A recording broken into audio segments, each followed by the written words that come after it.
Hello once again, people. It's Countermember, and this is the second episode of the aggressive LMGs, where I'll be giving you a weapon guide of all the LMGs to play a bit more aggressively.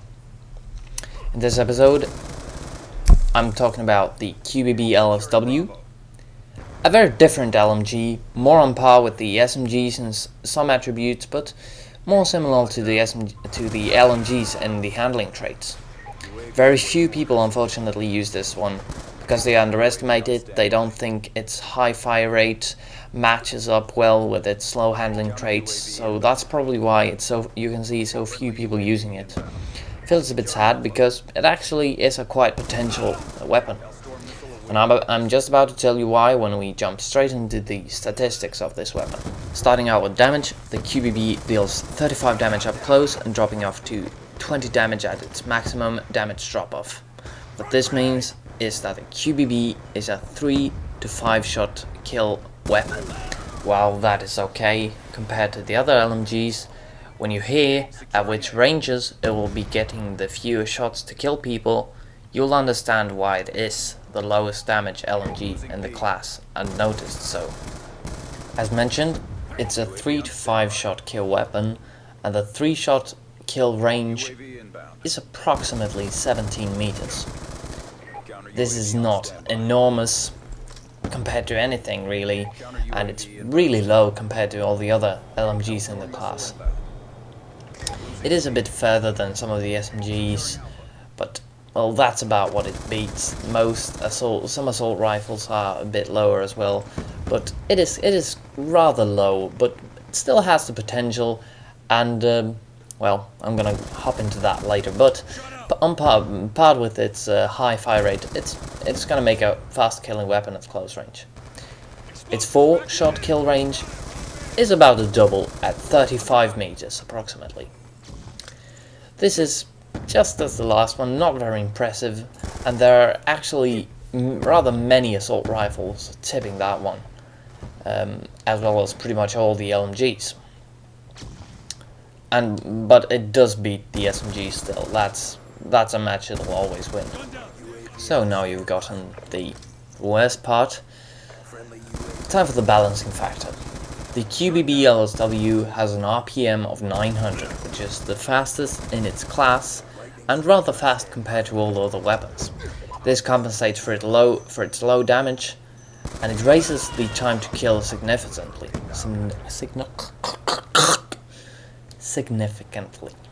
If you're a crazy person and decides to equip rapid fire to this weapon, the RPM will go all the way up to 1200, which is, well, an enormous amount if you couldn't tell that already.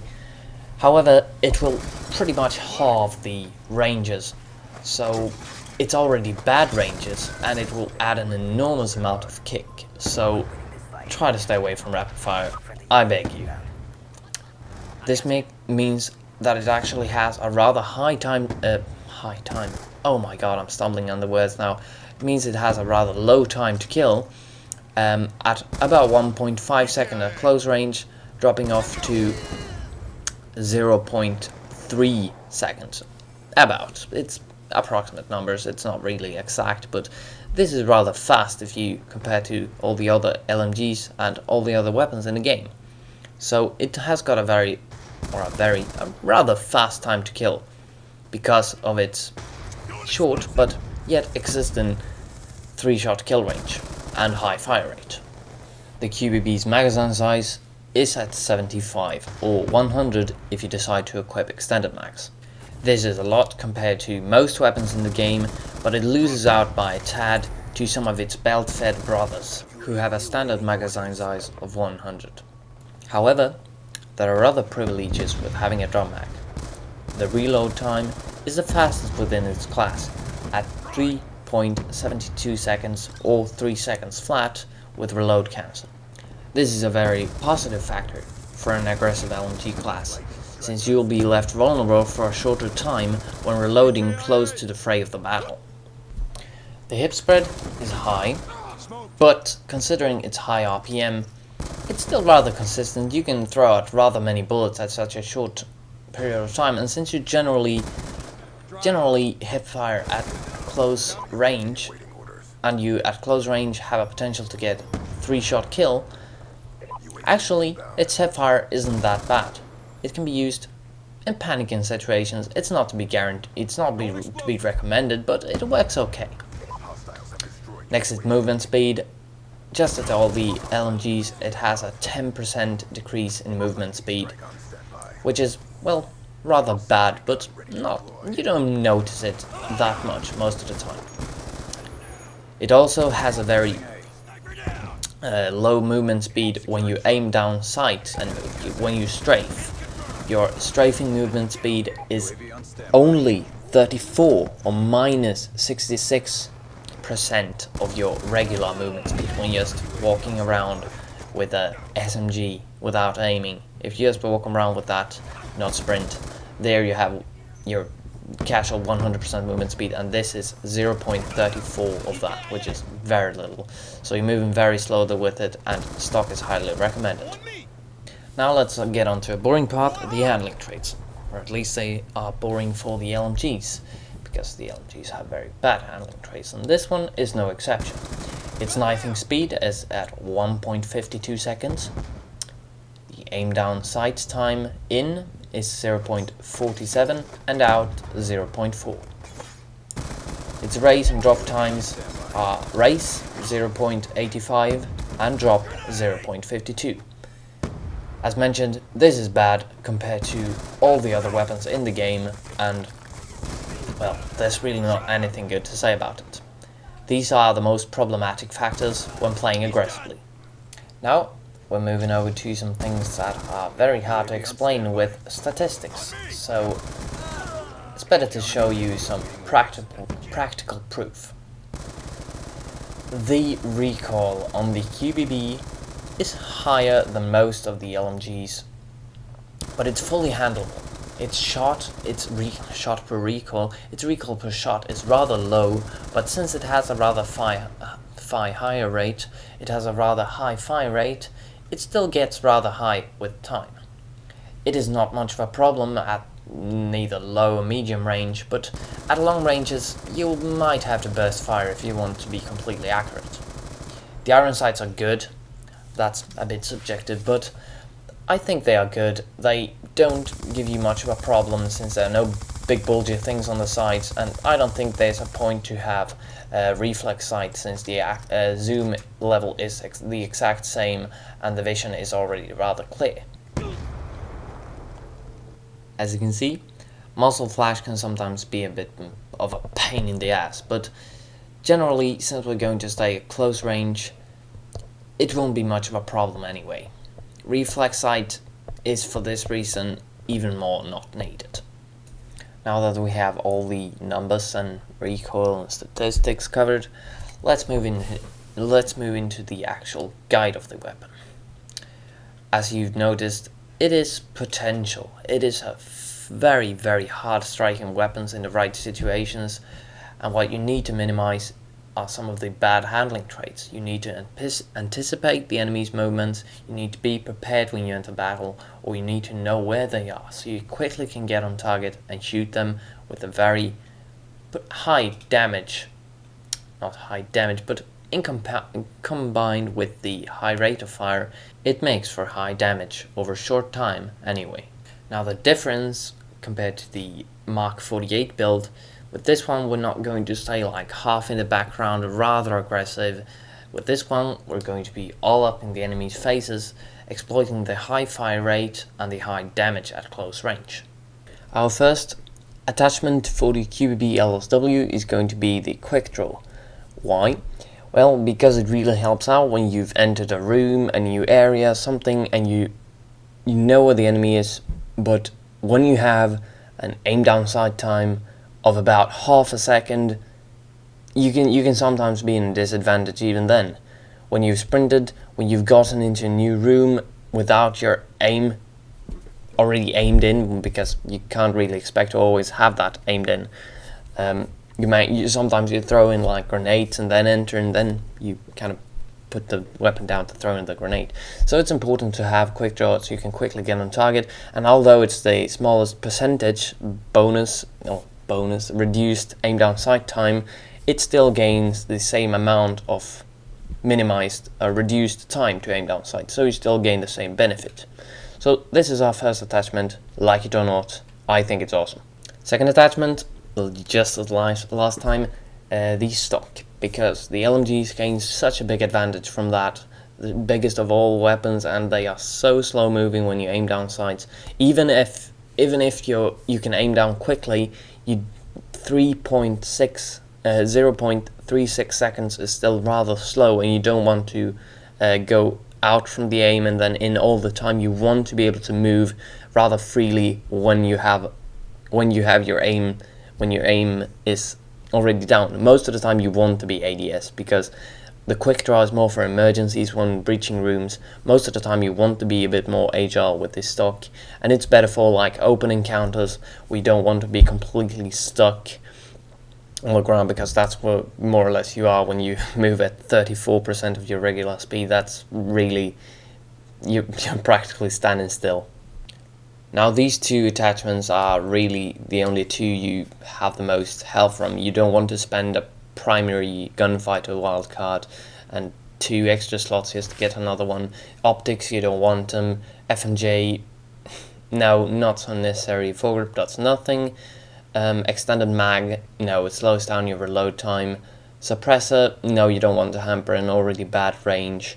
Laser sight, possibly, but I try to stay away from it. It's better to be on aim. You win a lot more gunfights like that. So that's about it. Over to the perks. Choosing a blue perk. That is indeed, I think it is at least, the most difficult perk to choose. But as you can see, I have highlighted lightweight. And why is that? Well, if you're going to be in the fray of battle, you don't want to have any handling disadvantage over the SMGs, or you want to have as little as possible. Lightweight, it helps you out a lot, makes you a bit quicker on the feet, and it also allows you to take shortcuts, like jumping down from high heights, instead of walking a long way around, which would take a long time considering you using an LMG. So lightweight helps out a lot this way. I don't think hardline is so good, because we don't have any launcher to take down aircraft as support. So that's generally when I prefer hardline. Blind eye, sure, but we are going to stay a bit indoors. We're going to be breaching rooms and, well, be on the move. So yeah, it's too sad we missed that one, but well, you can't do anything. You can't do everything, can you? And flak jacket, no, we are kind of fast. We aren't supposed to be caught by explosives. And ghost, no, we don't have a suppressed weapon, so there's really no point with having ghost. Next, however, we are going to pick a wildcard, because we really want 2 perks, 2 green perks. So perk 2 green wildcard. Here we go. Our first green perk is going to be Scavenger, because we are going to make very good use of our equipment and throw it a lot. Only one of each, so it's important to have Scavenger, or else they will just be replenished at once. And sure, you can go with that, but then you probably aren't hunting for long kill streaks, more like short, very fast-paced gameplay. So that's okay as well, but with our build, we will be focusing at staying alive a little longer, and therefore we need Scavenger to, well, ammo is a nice extra bonus, but main thing is replenishing lethal and tactical grenades. Next is a perfect match to Scavenger, which is fast hands, and I bet you all thought I was going to equip toughness as secondary. Like, no one really wants to play without toughness nowadays, but I'll tell you why not. The QBB has a 900 RPM fire rate. If you miss one shot, if you flinch up and miss a shot, it does not do at all as much to hamper your time to kill as if it would be a sniper or a very slow firing weapon like 600 RPM, 720 would do a little less, but still. This one is 900. It don't do that very much if you miss one shot. So I think you can play without it, and therefore we are going to play without it. We're going with fast hands instead, which is very important when you have a lot of equipment to throw, because it can leave you vulnerable for a very long time, and we do not want to be vulnerable for a long time with a weapon that has such a slow aim time already. Next is perk 3, and this might be a bit of a difficult choice, but as you can see, I've highlighted Dexterity because I think it's the most useful thing. What you don't think about is that when reaching locations, it doesn't have to be through a door or window. It can be like vaulting over something, or yeah, I mentioned window. When you vault over that, you kind of don't want to be left defenseless for a long time, and especially not with a weapon with such a slow ADS time. And also, when you throw grenades, you get your weapon up faster, and you're going to do that all the time. So I think Dexterity is the all-round most useful perk for this class. And well, Tactical Mask is the only really option, but often when you're on your fence, it doesn't do very much. You are flashed. If you're breaching a room, they throw out a flash. You can just wait out the flash and aim towards the door, and well, then you can just charge in. There's really no problem. And well, tacticals, nah. I usually don't find that much of a problem when playing with this class. So Dexterity is my recommendation. Now let's go over to the lethals and equipment, kind of one of the most important parts. The lethal of choice is going to be C4. Why? Well, because it's the absolutely fastest to deploy equipment. You can blow it up directly and then charge into a room where there's still smoke and chaos. And also you can toss it very accurately, like up and through windows, if like on another floor, while Semtexes would just stick to the roof. Frags, you just have to boil them forever, which you really can't afford with such a slow handling weapon. So C4 is the best one all around. You can hurl them out very quickly and detonate them quickly. You just gotta pretty much do that all the time because you've got an endless supply of them. Yep, definitely my favorite explosives all around. And I hope you like them too, because, well, they are the most useful for this class. Over to the Tactical Grenade. Yeah, I think I know what you're thinking, and don't think that. Sensor Grenade is actually a good equipment. If you hurl it into rooms, you can see exactly where the enemy is looking, and you will have a faster update than a UAV has. You will have perfect vision on your target, and if he bothers to shoot it, you can just charge in while he's shooting it, and he's left defenseless, and you just spray him down. It's a very, very, very good equipment when you don't have a UAV, and even when you have a UAV, as mentioned, it updates quicker, and it also shows which way the person is heading. It's like Orbital VSAT in miniature. I'm going to show you a small clip where I use it because, well, it's really a good way of showing how much use it can be. You've probably seen me use it earlier in the gameplay in this video. So it's really a great equipment, and I definitely recommend it for this class. Hurl it all the time, kill the enemy you've spotted, and then take a new one. No problem.